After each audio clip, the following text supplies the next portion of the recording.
Hello everyone. Indian bank PO का जो document verification का इंटीमेशन लेटर है वो आ चुका है। और उसमें 7 फॉर्म्स दिए हुए हैं जो कि आपको इंडियन बैंक के वेबसाइट पे जा करके प्रिंट करना है और उसको फिल करके आपको ले जाना है at the time of DV. तो कई लोगों को उस फॉर्म को फिलअप करने में प्रॉब्लम हो रही है। तो इस वीडियो में हम उन सारे फॉर्म्स को कैसे फिल करना है प्रॉपरली वो देखेंगे। और ये जो फॉर्म्स हैं इनका लिंक आपको डिस्क्रिप्शन में मिल जाएगा और मेरे टेलीग्राम चैनल पे भी आपको मिल जाएगा। तो देखते हैं कि आखिर कैसे इस सारे फॉर्म को फिल करना है करेक्टली, ताकि eight the time of delivery किसी तरह का कोई भी दिक्कत आपको ना फेस करना पड़े। तो सबसे पहले हम लोग देखते हैं बायोडाटा फॉर्म। तो बायोडाटा फॉर्म में आप देख सकते हैं जो नाम लिखना है आपको, अपना नाम लिख देंगे यहाँ पर। ठीक है। और अपॉइंटमेंट तो आपका रेगुलर सिलेक्शन होगा। ये जो जो मैंने टिक किया है वो आपके केस में भी एप्लीकेबल है। और जो रिटन टेस्ट का जो डेट है उसमें आपको जो अपने मेंस एग्जामिनेशन का डेट है वो लिख देना है। और डेट ऑफ इंटरव्यू तो आपको पता होगा वो लिख देना है। फिर ये जो ऑफिस यूज़ ओनली है इसको भी फिल नहीं करना है, इसको छोड़ देना है। ठीक है। फिर चलते हैं, ये सारे इंस्ट्रक्शन आप देख लीजिए। जो भी आपको नेम लिखना है वो सारा कैपिटल लेटर में लिखना है।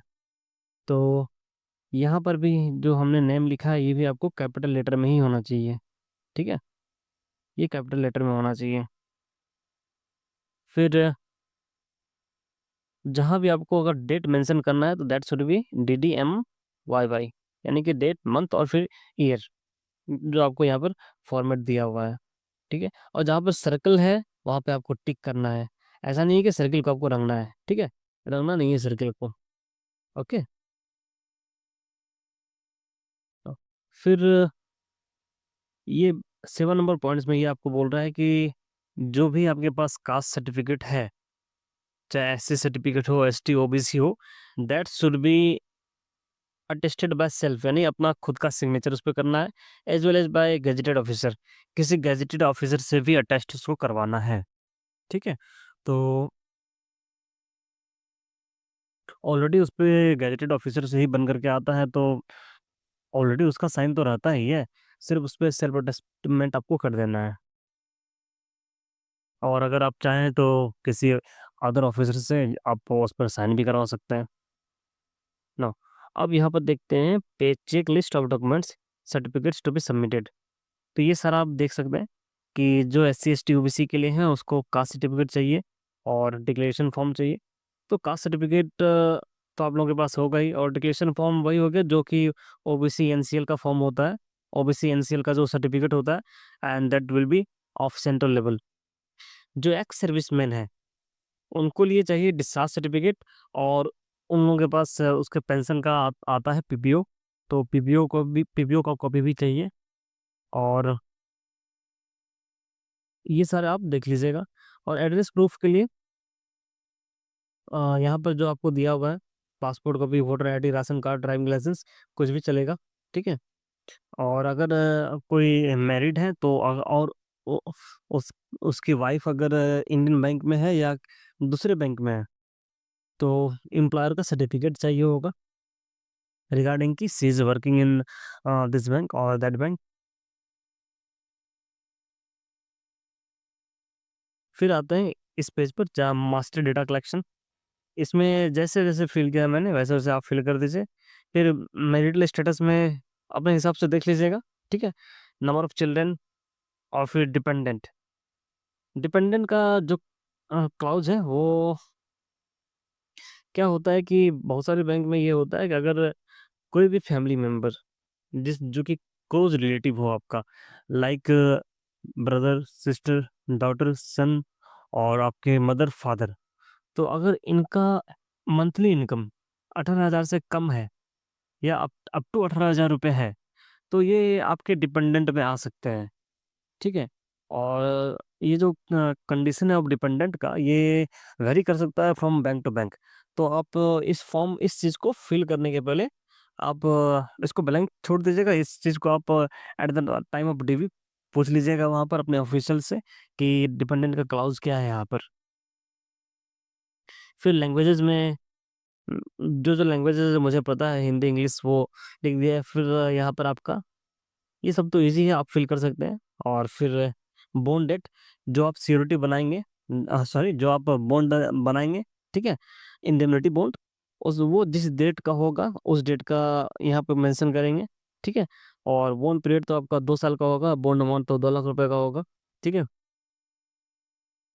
फिर आते हैं कैटेगरी डिटेल्स पे, जो भी आपने कास्ट सर्टिफिकेट बनवाया हुआ है, ठीक है, वो कैटेगरी यहाँ पे लिख देंगे, SC ST या OBC या जनरल जो भी हो आप, ठीक है। अगर जनरल में है तो उसके लिए तो ये एप्लीकेबल है नहीं।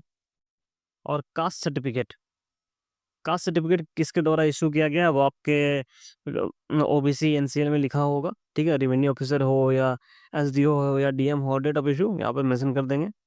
फिर ये एक्स सर्विसमैन के लिए है कि जो एक्स सर्विसमैन है उनका, उनको यहाँ पे फिल करना है सारा कुछ, PBO नंबर वगैरह। फिर यहाँ पे आते हैं details of relatives working in the branch. अगर आपके कोई रिलेटिव्स इंडियन बैंक में वर्क कर रहे हैं तो यहाँ पे मेंशन करना है, अदरवाइज इसको स्किप कर देना है, ठीक है। फिर एक्स्ट्रा करिकुलर एक्टिविटीज, अगर आप किसी एक्स्ट्रा करिकुलर एक्टिविटीज या जैसे स्पोर्ट्स वगैरह किसी भी, कोई भी अगर आपको अच्छा लगता है या पार्टिसिपेट करते हैं या पार्टिसिपेट पार्टिसिपेट कर चुके हैं तो आप लिख सकते हैं यहाँ पर। उसी तरह ये ऑनरेरी पोस्ट हेल्ड आउटसाइड, यह भी आप फिल कर सकते हैं अगर आपके लिए एप्लीकेबल है तो। ब्लड ग्रुप की बात करें तो ब्लड ग्रुप यहाँ पे मेंशन करना अपना, O positive, A negative, A positive, जो कि कुछ भी हो, ठीक है। और रिक्रूटेड अंडर स्पोर्ट्स कोटा, ये तो न ही होगा क्योंकि आप लोग का तो डायरेक्ट रिक्रूटमेंट हुआ है। और फिर ये नाम और साइन, नो। फिर पर्सन विद डिसेबिलिटी के लिए एप्लीकेबल है, ठीक है। तो वो अपना हिसाब से ये सारा कुछ फिल कर देंगे, उनका जो डिसेबिलिटी सर्टिफिकेट है उसमें सारा कुछ मेंशन रहता है, तो उससे देख के फिल करना है इसको। फिर आते हैं एड्रेस डिटेल्स पे। तो जो आप अपना एड्रेस प्रूफ देंगे उसमें जो एड्रेस मेंशन है वो आपको फिल कर देना है यहाँ पर परमानेंट एड्रेस एड्रेस में। और प्रेजेंट एड्रेस अगर आपका कोई डिफरेंट है तो वहाँ भी आप फिल कर सकते हैं ये। फिर ये आता है in case of emergency, emergency के केस में आप किसका नंबर देना चाहते हैं, अपने फादर का दे दीजिएगा, यहाँ पर एड्रेस दे दीजिएगा, रिलेशन में फादर, फोन नंबर, मोबाइल, ठीक है। और फिर ये आता है ये डिटेल्स ऑफ फैमिली मेम्बर्स, ठीक है, जो कि जैसा कि मैंने बताया था पहले कि डिपेंडेंट, डिपेंडेंट का मतलब बता तो दिया था, ठीक है। तो आप इसको फिल कर दीजिएगा, कितने ब्रदर्स हैं, कितने सिस्टर्स हैं, अगर सन है तो वो लिख दीजिएगा, अगर डॉटर है तो वो भी लिख दीजिएगा, ठीक है। और डिपेंडेंट के लिए वही कंडीशन है कि 18,000 से अगर कम इनकम है तो वो आपके डिपेंडेंट में आएंगे। और ब्रदर के केस में क्या होगा आपका कि अगर एज लेस देन 18 है तो वो डिपेंडेंट होगा। सिस्टर जो है उसमें एज मैटर नहीं करता है, सिस्टर शुड बी अनमैरिड। और ब्रदर के केस में एज 18 ईयर्स से बिलो होना चाहिए। ये मोस्ट ऑफ द बैंक्स में ये फॉलो होता है, डिपेंडेंट का क्लॉज। आप इसको ब्लैंक रखिएगा और वो आप अपने ऑफिशियल से eight the time of delivery पूछ लीजिएगा क्या डिपेंडेंट का क्राइटेरिया है, और उस हिसाब से इसको फिल करना है, ठीक है। फिर नाम और सिग्नेचर, पेरेंट्स का details, father mother, date of birth, occupation, details of, हाँ, डिटेल्स ऑफ एम्प्लॉयर, अगर फादर या मदर कहीं वर्किंग है तो वहाँ यहाँ पे उनका एड्रेस, इनका डिटेल्स देना है कि कहाँ वर्किंग है, एम्प्लॉयर का डिटेल्स मेंशन करना है। मंथली इनकम कितना हो रहा है, अगर रिटायर्ड है तो मंथली पेंशन कितना मिल रहा है वो लिखना है, ठीक है। उसी तरह अपने स्पाउस का सारा डिटेल्स फिल करना है यहाँ पर, इफ़ अप्लीकेबल। अपने चाइल्ड का फिल करना है इफ़ अप्लीकेबल, ठीक, अगर वो डिपेंडेंट है तो। अदरवाइज इसको ब्लैंक छोड़ दीजिए, ठीक है।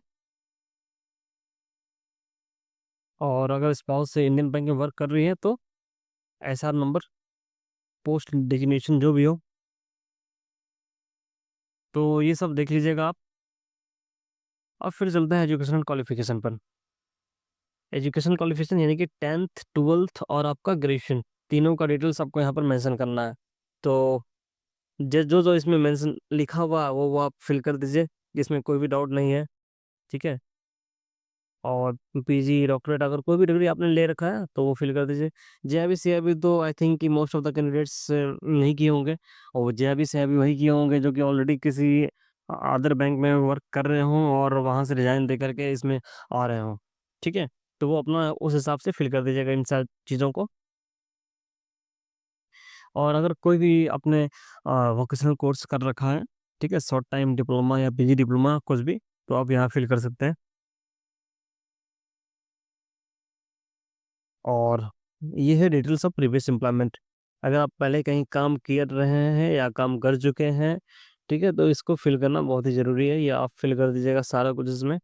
कहीं भी डाउट हो तो ज़रूर पूछिएगा कमेंट में। ये सारा कुछ फिल करना है। हाँ, अब बात आती है पुलिस वेरिफिकेशन की। बहुत सारे बैंक्स में क्या होता है कि पुलिस वेरिफिकेशन आपको खुद करवा के ले जाना पड़ता है। हालांकि इंडियन बैंक में ऐसा कुछ भी नहीं कहा गया है कि पुलिस वेरिफिकेशन आपको खुद करवाना है। ये यहाँ पे क्योंकि फिल करने का ऑप्शन दिया है, तो इसका मतलब है ये है कि बैंक अपने एंड से पुलिस वेरिफिकेशन करवाएगी आपका। तो आपका जो परमानेंट एड्रेस है, उसका जो नियरेस्ट पुलिस स्टेशन है, उसका एड्रेस एकदम क्लियरली आपको मेंशन करना है। और आपका जो एसपी ऑफिस है, आपके परमानेंट एड्रेस में जो एसपी ऑफिस है, उसका एड्रेस यहाँ पे फिल करना है। और गूगल मार लीजिएगा, एसपी ऑफिस का जो एड्रेस आएगा वो यहाँ पर फिल कर दीजिएगा। ठीक है। नहीं तो अगर एड्रेस नहीं मिल रहा है तो एसपी ऑफिस जा करके आप एड्रेस पूछ सकते हैं। कोई बड़ा इशू नहीं है ये। ठीक है। और कोई ऐसा डिटेल्स जो कि आपको फिल करना है, लेकिन आप फिल नहीं कर सके, ऊपर में ऐसा कुछ दिया नहीं है, तो आप यहाँ पर फिल कर सकते हैं। ठीक है। नो। अब ये भी इम्पोर्टेंट बात है, ये पुलिस वेरिफिकेशन के लिए बहुत ही क्रुशियल है। आपने लास्ट 10 ईयर्स में कहाँ कहाँ रिसाइड किया है, कहाँ कहाँ आप रहे हैं, तो वो सारे प्लेसेस का नाम और कब से कब तक ये आप मेंशन कर दीजिए। ठीक है। एक एस्टिमेट, ऐसा नहीं कि एग्जैक्टली आपको डेट मेंशन करना है। ठीक है। फिर ये बहुत इंपॉर्टेंट चीज़ है कि have you ever been arrested prosecute, यानी कि आपके खिलाफ कभी एफआईआर हुआ है, या आप कभी अरेस्ट हुए हैं, या कोई मुकदमा चला है, या कुछ भी अगर केस हुआ है आपके अगेंस्ट, तो यहाँ पे कंप्लीट डिटेल्स दे दीजिए, कंप्लीट डिटेल्स। ठीक है। कुछ भी चीज़ हाइड नहीं करना है यहाँ पर। क्योंकि अगर ये आगे चलकर अगर पता चलता है कि आपने इंफॉर्मेशन हाइड किया है, पुलिस वेरिफिकेशन के दौरान ये पता चलता है कि आपके अगेंस्ट एफआईआर हुआ है, तो फिर तो उस केस में डायरेक्ट टर्मिनेशन हो जाएगा आपका। इसलिए ये सारा इन्फॉर्मेशन आपको हाइड नहीं करना है। ठीक है। अगर किसी एग्जामिनेशन से आपको डिबार किया गया है, डिस्क्वालीफाई किया गया है, तो यहाँ क्लियरली आप मेंशन कीजिए। ये सब क्लियरली आप लिखिए यहाँ पर। तो ये जो 2 3 4 पॉइंट, ये जो 5 पॉइंट है, 4 पॉइंट है, बहुत ही क्रुशियल है ये। ठीक है। और इसमें कुछ भी इंफॉर्मेशन हाइड नहीं करना है आपको ना। अब 6 पॉइंट है, name, occupation and address of two respectable person not related to you. दो किसी भी दो ऐसे इंसान का नाम यहाँ पर लिख दीजिए, और उसे साइन, और साइन भी ले सकते हैं, साइन लेना तो जरूरी नहीं है। ठीक है। बस नाम, डिग्नेशन, और उसका एड्रेस और टेलीफोन नंबर, बस। ठीक है। और जो जिससे बेहतर ये वो होगा कि जिससे आप सिक्योरिटी जिसको बनाइएगा आप अपने इंडेमनिटी बॉन्ड में, उसका नाम ही लिख दीजिएगा यहाँ पर। ठीक है। या जिसको विटनेस बनाइएगा उसका नाम यहाँ पर मेंशन कर दीजिएगा। Have you ever been a member of any political party, तो आई थिंक कि most of the candidates are not any member of political party, तो नो लिख दीजिएगा। अगर कोई है तो कंप्लीट डिटेल्स मेंशन करना है यहाँ पर। ठीक है। Now details of immovable property. Immovable property मतलब कि लैंड बिल्डिंग्स अगर आपके नाम पर है, ठीक है, या आपके वाइफ के नाम पे है, या आपके मदर फादर के नाम पे है, तो कंप्लीट डिटेल्स फिल करना है यहाँ पे। अगर आपके आपके नाम पे है तो ठीक है, आपके फादर के नाम पे भी तो भी ठीक है, आपके नाम पे नहीं है तो नॉट अप्लीकेबल लिख दीजिए, नॉट अप्लीकेबल लिख दीजिए। ठीक है। Not applicable, not applicable. अगर आपके मदर या फादर के नाम पे है तो यहाँ पे कंप्लीट डिटेल्स मेंशन करना है। ठीक है। डेट, प्लेस, नेम, सिग्नेचर, ये ऑफिस यूज़ के लिए है, ये आपको फिल नहीं करना है। कंडक्ट और करेक्टर सर्टिफिकेट, इसी को बोला गया है टेस्टिमोनियल्स। तो जैसा कि मैंने पहली वीडियो में बताया था कि करेक्टर सर्टिफिकेट बनवाने के लिए क्या करें आप, अपने नियरेस्ट इंडियन बैंक ब्रांच में विजिट करें। ठीक है। क्योंकि आपको अकाउंट भी ओपन करवाना है वहाँ पर। ठीक है। तो अकाउंट ओपन करवा लीजिए, और ब्रांच मैनेजर से मिल करके इसी फॉर्मेट पे इसको आप खुद से फिल कर लीजिए सारा कुछ। ठीक है। और वो जो ब्रांच मैनेजर हैं वो सील साइन लगा देंगे यहाँ पर। ठीक है। और ये आपको दो चाहिए टेस्टिमोनियल्स। तो एक तो आपके ब्रांच मैनेजर से मिल जाएगा, और दूसरा वीडियो या किसी गैजेटेड ऑफिसर से आप ले लीजिएगा ये। ठीक है? या सिविल सर्जन से भी काम चलेगा, मेडिकल ऑफिसर से भी काम चलेगा, किसी भी गैजेटेड ऑफिसर से करवा सकते हैं। अब आता है हमारे पास attestation form, most important. Attestation form जैसा कि मैंने फिल कर रखा है, आप एग्ज़ैक्टली वैसा फिल करें। और ये जो है यहाँ पर एड्रेस ऑफ एसपी ऑफिस, ये आप अपने एसपी ऑफिस का एड्रेस यहाँ पे मेंशन कर दें। फिर यहाँ पे पहले भी माँगा था आपने आपसे कि 10 साल में आप कहाँ-कहाँ रहे हैं। यहाँ फिर से आपसे वही माँगा रहा है कि पिछले 5 सालों में आपने कहाँ-कहाँ रहा है, वो डेट आप मेंशन कर दीजिए यहाँ पर कॉलम बना करके। कॉलम नहीं बना हुआ था, मैंने खुद बनाया है यहाँ पर कॉलम। कॉलम बना करके सारा कुछ आप मेंशन करें, विलेज, पोस्ट, पुलिस स्टेशन सब कुछ। और जो डिस्ट्रिक्ट हेडक्वार्टर है आपका, जिस प्लेस में आपने रहा है वहाँ के डिस्ट्रिक्ट हेडक्वार्टर का नाम लिखना है आपको। फिर ये सारा आप देख लीजिए, ठीक है? और इसमें कोई कन्फ्यूज़न नहीं होना चाहिए अटेस्टेशन फॉर्म में। फिर है कि educational qualification showing place of, यानी कि आपका जब उम्र 15 साल हुआ, उसके बाद से आपने कहाँ-कहाँ एजुकेशन लिया, ठीक है? वो सारा डिटेल्स आपको यहाँ पर फ़िल करना है, ठीक है? कब आपने स्कूल जॉइन किया, कब आपने एग्ज़ामिनेशन पास किया, सब कुछ यहाँ पर मेंशन करना है। तो इसमें भी कोई इश्यू नहीं होना चाहिए। फिर अगर कोई प्रीवियसली कहीं वर्क कर चुके हैं, तो वो सारा कुछ इन्फॉर्मेशन यहाँ पर देना है। कहाँ वर्क किया है, कितने पीरियड से कितनी पीरियड तक वर्क किया है। फिर यहाँ पर वही बात कि कभी आप अरेस्ट हुए हैं या डिटेंशन हुआ है आपका, या कभी आप कन्विक्ट किए गए हैं कोर्ट ऑफ लॉ में, तो यहाँ पर यस, नो मेंशन करना है आपको, ठीक है? और अगर आंसर यस है, तो फुल पार्टिकुलर्स केस का आपको मेंशन करना ज़रूरी है। This is the most important part, ठीक है? फिर सर्विस जॉइनिंग रिपोर्ट, इसमें कुछ नहीं है, आप ये फॉर्मेट से देख करके फिल कर सकते हैं, ठीक है? और ये फॉर्मेट मैं टेलीग्राम चैनल पर दे दूँगा। सर्विस शीट में भी, इसमें भी कुछ फिल नहीं करना है, जो सब ईज़ी ही है आपका। तो फिर declaration of Fidelity and secrecy, ये सर्विस रिपोर्ट में ही है आपका। नाम लिखना है, ये प्रोबेशनरी ऑफिसर फिल करना है यहाँ पर। फिर साइन, और साइन कर देना, यहाँ पर आपको साइन करना है, नाम लिखना है, ठीक है? प्लेस, डेट, इस सब को छोड़ दीजिएगा, ठीक है? ये eight the time of Divi's वो बोलेंगे फिल करने, तो फिल कीजिएगा, नहीं तो छोड़ दीजिएगा। फिर फिटनेस सर्टिफिकेट, जो कि आपको एक मेडिकल ऑफिसर से बनाना है, गवर्नमेंट मेडिकल ऑफिसर से, ठीक है? और आप ये लेकर जाइएगा इस पे, और इसी फॉर्मेट में आपको बनवाना है। यहाँ पे अपना साइन, यहाँ पे डॉक्टर का sign with registration number is mandatory. और ये प्राइवेट हॉस्पिटल से नहीं बनवाइएगा, आप किसी गवर्नमेंट ऑफिसर से ही बनवाइएगा। फिर आता है आपका declaration of asset and liability. Asset and liability मतलब कि आपके पास कितने क्या-क्या एसेट है और क्या-क्या आपका लायबिलिटी है, वो आपको डिक्लेयर करना है, ठीक है? तो आपके नाम पे कितना कैश है, आपकी वाइफ़ के नाम पे कितना है, आपके जो डिपेंडेंट होंगे, ठीक है? वो डिपेंड अपॉन अगर 2 डिपेंडेंट है तो ठीक है, और 2 से ज़्यादा है तो आप कॉलम कॉलम ऐड कर सकते हैं, ठीक है? तो अगर आपने जिसको डिपेंडेंट बनाया है उसी का डिटेल्स डालना है, अगर डिपेंडेंट नहीं है तो इसको नॉट एप्लीकेबल करके छोड़ देना है, ठीक है? स्पाउस नहीं है तो इसको भी नॉट एप्लीकेबल लिख करके छोड़ देना है, हर जगह नॉट एप्लीकेबल लिख दें, ठीक है? और आपके नाम पे क्या कैश है, कितना अमाउंट आपके पास कैश है, 10,000, 5,000 कुछ भी लिख सकते हैं यहाँ पर, ठीक है? आपके बैंक में ये कितने डिपॉज़िट में कितना पैसा पड़ा हुआ है वो लिखना है यहाँ पर, ठीक है? आपके नाम पे बॉन्ड, डिबेंचर या आपने कोई शेयर खरीद रखा हुआ है, वो अगर है तो वो लिखिए यहाँ पर। आप कोई एलआईसी करवा रखे है, या पोस्ट ऑफिस में कोई सेविंग्स है, या कहीं भी किसी फाइनेंशियल इंस्टीट्यूशन में कोई भी सेविंग्स है वो यहाँ पे लिखिए।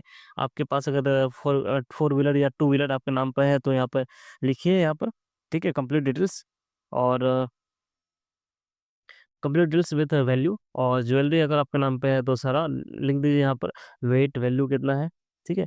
वैसे 2 ग्राम वेट 4 लाख ऐसे करके कुछ आप लिख दीजिएगा, 2 ग्राम गोल्ड कुछ भी ऐसे करके, ठीक है? और फिर डिटेल्स ऑफ